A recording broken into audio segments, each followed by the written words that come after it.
जब जीवन के युद्ध में मन थक जाए, जब अपने ही अपने लगने वाले बोझ बन जाएं, जब निर्णय लेने की शक्ति खत्म होने लगे, तब भगवद गीता केवल एक ग्रंथ नहीं रहती, वो जीवन का सहारा बन जाती है।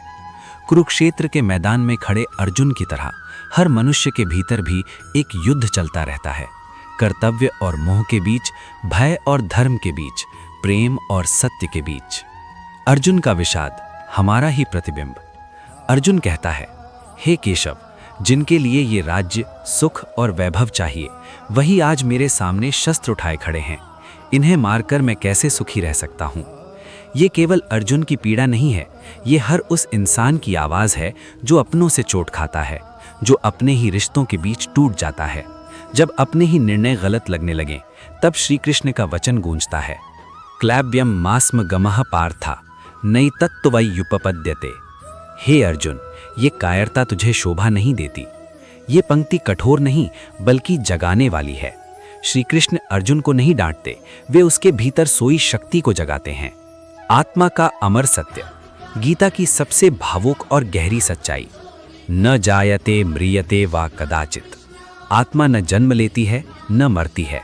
जब कोई अपना छूट जाता है, जब मृत्यु का डर मन को जकड़ लेता है, तब ये श्लोक आंसुओं को शांति में बदल देता है।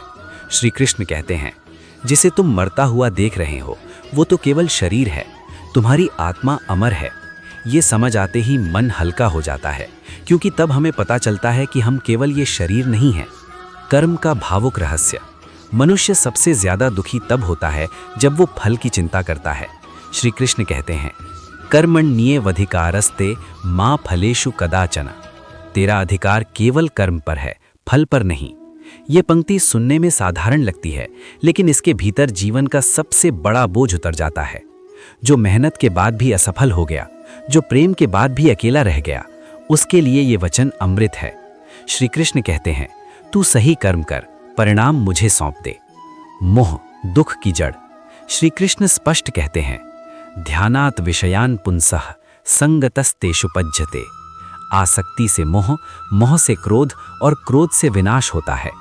हम जिनसे सबसे ज्यादा उम्मीद करते हैं वही सबसे ज्यादा दुख देते हैं। गीता सिखाती है कि प्रेम करो लेकिन बंधन मत बनाओ। जब तुम किसी को अपना सुख मान लेते हो, तब उसके बदलते व्यवहार से तुम्हारा मन टूटता है। सच्चा प्रेम और भक्ति।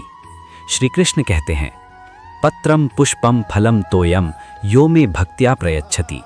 यदि कोई प्रेम से मुझे एक पत्ता भी अर्पित करता है तो मैं उसे स्वीकार करता हूँ। ईश्वर को सोना चांदी नहीं चाहिए, उसे तुम्हारा भाव चाहिए। ये पंक्ति उन टूटे दिलों के लिए है जो सोचते हैं कि वे योग्य नहीं हैं। श्री कृष्ण कहते हैं, बस प्रेम चाहिए, दिखावा नहीं। अकेलापन और श्री कृष्ण। जब कोई साथ छोड़ दे, जब संसार भीड़ होते हुए भी खाली लगे, तब गीता कहती है, सर्वधर्मान परित्यज्य माम एकम शरणम व्रजा। सब छोड़कर मेरी शरण में आ जा। ये श्लोक आंसू पोंछता है। ये कहता है, तू अकेला नहीं है, मैं हूं। समान भाव का मार्ग। श्री कृष्ण कहते हैं, सुख दुखे समे कृत्वा लाभ लाभो जया जयाओ। सुख दुख हार जीत को समान समझ। जो हर बात से टूट जाता है, जो छोटी छोटी बातों से बिखर जाता है, गीता उसे संतुलन सिखाती है। डर और मृत्यु पर विजय। जातस्य ही ध्रुवो मृत्यु। जो जन्मा है उसकी मृत्यु निश्चित है। ये पंक्ति डराने के लिए नहीं बल्कि मुक्त करने के लिए है। जब मृत्यु निश्चित है तो डर किस बात का। तब जीवन को खुलकर जियो, सत्य के साथ जियो। श्री कृष्ण का अंतिम संदेश। गीता का सार एक वाक्य में, तू अकेला नहीं है, तू कमजोर नहीं है, तू गलत नहीं है, बस तू भ्रम में है। जब जीवन में अंधेरा हो, जब रास्ता न दिखे, तब गीता दीपक बन जाती है। जब मन टूट जाए, तब श्री कृष्ण की वाणी मरहम बन जाती है। गीता ये नहीं कहती कि दुख नहीं आएगा, गीता ये सिखाती है कि दुख तुम्हें तोड़ नहीं पाएगा। जो गीता को समझ लेता है वो जीवन के हर युद्ध में अकेला नहीं लड़ता, श्री कृष्ण उसके साथ होते हैं। जब इंसान सबसे ज्यादा अकेला होता है, जब उसके पास सब कुछ होते हुए भी कुछ नहीं बचता, जब दिल रोना चाहता है लेकिन आंसू भी साथ छोड़ देते हैं, जब सवालों का कोई जवाब नहीं मिलता, तब भगवान बोलते हैं। और उस संवाद का नाम है श्रीमद् भगवद गीता। गीता कोई किताब नहीं, गीता कोई धर्म नहीं, गीता कोई उपदेश नहीं। गीता वो आवाज है जो तब सुनाई देती है जब इंसान अंदर से टूट चुका होता है। कुरुक्षेत्र सिर्फ युद्ध भूमि नहीं, यह हमारा जीवन है। कुरुक्षेत्र कोई साधारण मैदान नहीं था, वो केवल पांडवों और कौरवों की युद्ध भूमि नहीं थी। कुरुक्षेत्र हर इंसान के जीवन में होता है, जहां एक तरफ हमारा कर्तव्य खड़ा होता है और दूसरी तरफ हमारे रिश्ते, हमारी भावनाएं, हमारा डर। शंख बज चुके थे, हाथों में गांडीव था, रथ पर स्वयं भगवान कृष्ण सारथी थे, लेकिन फिर भी अर्जुन टूट चुका था। उसके हाथ कांप रहे थे, मुख सूख गया था, आंखों के सामने अंधेरा छा रहा था। अर्जुन बोला, हे माधव, मैं अपनों को मारकर क्या पाऊंगा? ये गुरु हैं, ये भाई हैं, ये रिश्तेदार हैं। इनके रक्त से सना हुआ राज्य मुझे नहीं चाहिए। ये सिर्फ अर्जुन की बात नहीं थी, ये हर उस इंसान की आवाज थी जो रिश्तों में घुट रहा है, जो नौकरी छोड़ना चाहता है पर डरता है, जो प्यार में धोखा खा चुका है, जो सही करना चाहता है पर टूट रहा है। अर्जुन बोला, मेरे अंग शिथिल हो रहे हैं, मुख सूख रहा है, शरीर कांप रहा है, मैं युद्ध नहीं कर सकता। जब इंसान कह देता है कि मैं अब और नहीं कर सकता, तभी गीता शुरू होती है। कृष्ण मुस्कुराते हैं क्योंकि वे सत्य जानते हैं। अर्जुन डरपोक नहीं है, वो सिर्फ भ्रम में है। कृष्ण कहते हैं, अर्जुन, तू जिनके लिए शोक कर रहा है वे ना तो कभी जन्मे थे ना कभी मरेंगे। ये सुनकर अर्जुन चौंक जाता है, क्योंकि हम सब यही मानकर जीते हैं कि ये शरीर ही सब कुछ है, कि ये रिश्ते ही सब कुछ हैं, कि ये जीवन ही अंतिम सत्य है, आत्मा का अमर सत्य, गीता की आत्मा। कृष्ण कहते हैं, आत्मा न जन्म लेती है न मरती है, न वो जलती है न कटती है, न भीगती है न सूखती है। जिस शरीर के लिए तुम रो रहे हो वो तो वस्त्र की तरह है, आज है कल बदल जाएगा।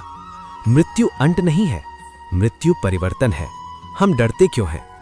क्योंकि हमें लगता है कोई चला जाएगा, हमें लगता है सब खत्म हो जाएगा, हमें लगता है हम अकेले रह जाएंगे।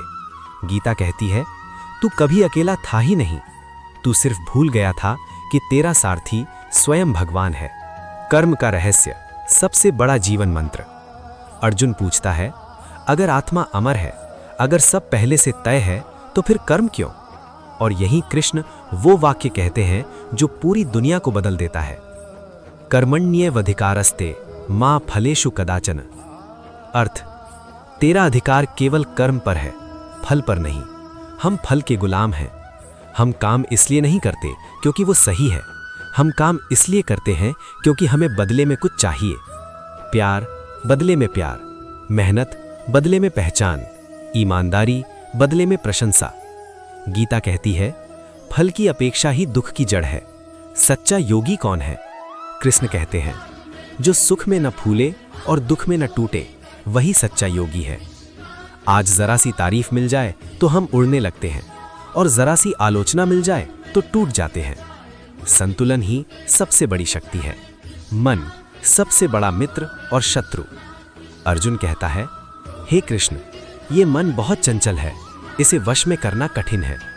कृष्ण उत्तर देते हैं, हाँ अर्जुन, मन चंचल है, लेकिन अभ्यास और वैराग्य से इसे जीता जा सकता है। समर्पण सबसे भावुक क्षण।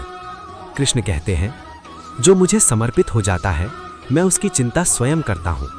सोचिए, जब पूरी दुनिया साथ छोड़ दे, जब कोई समझ ना पाए, जब दिल बोझ बन जाए और कोई कहे, तू चिंता मत कर, मैं हूं। अहंकार सबसे बड़ा बंधन। गीता कहती है, मैं करता हूं, ये अहंकार है। भगवान करवा रहे हैं, ये मुक्ति है। जब तक हम खुद को कर्ता मानते हैं, तब तक दुख हमारा पीछा नहीं छोड़ता। भक्ति, ज्ञान और कर्म तीनों का संगम। गीता केवल त्याग नहीं सिखाती, गीता जीवन से भागना नहीं सिखाती। गीता सिखाती है, कर्म करो, प्रेम से करो और भगवान को समर्पित होकर करो। गीता का अंतिम संदेश, शरणागति। कृष्ण अंत में कहते हैं, सभी धर्मों को छोड़कर मेरी शरण में आ जा, मैं तुझे सभी पापों से मुक्त कर दूंगा। इसका अर्थ ये नहीं कि संसार छोड़ दो, इसका अर्थ है डर छोड़ दो, अहंकार छोड़ दो, ये भ्रम छोड़ दो कि सब तुम्हारे हाथ में है। जब भी जीवन भारी लगे, जब भी लगे कि अब और सहन नहीं होता, कि दिल थक गया है, कि कि सब कुछ बेकार है, तो याद रखना, कृष्ण आज भी वहीं खड़े हैं, रथ आज भी वहीं है, सारथी आज भी तैयार है। बस अर्जुन बनकर कहना है, हे प्रभु, अब मैं आपकी शरण में हूँ। कृष्ण ये भी कहते हैं कि जो मुझे सबका स्वामी मानकर शांत भाव से जीता है, वही सच्चा सुख पाता है।